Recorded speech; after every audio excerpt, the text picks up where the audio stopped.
তাহলে এবার লঙ্কান লিগে বিলুপ্ত হলো তাওহিদ হৃদয় ও তাসকিন আহমেদের দুই দল। জুলাই আগস্ট মাসে লঙ্কান প্রিমিয়ার লিগের মাঠে গড়ানোর কথা ছিল। দলগুলোকে নিয়ে এখন থেকেই নিজেদের পরিকল্পনা সাজাতে বসেছে শ্রীলঙ্কা ক্রিকেট বোর্ড।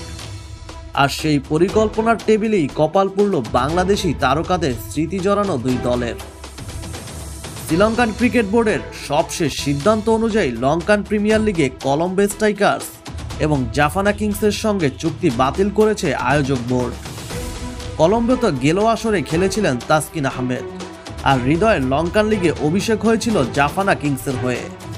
এই দুই দল কি এবার মাঠে নামতে হবে নতুন মালিকানার অধীনে? সবশেষ লঙ্কান প্রিমিয়ার লিগে বাংলাদেশ জাতীয় দলের 4 জন তারকা খেলেছিলেন ভিন্ন ভিন্ন 3 দলে।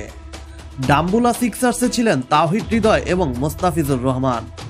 তাসকিনের ঠিকানা ছিল কলম্বো স্ট্রাইকার্সে, আর শরীফুল ইসলাম খেলেছিলেন ক্যান্ডি ফ্যালকনসের হয়ে।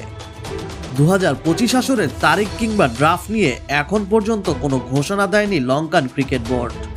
তবে এখন দেখার বিষয় এই দুই দলের নতুন মালিকানাই বা কে নেয়, আর বাংলাদেশি ক্রিকেটারদের ভাগ্যই বা কি জোটে।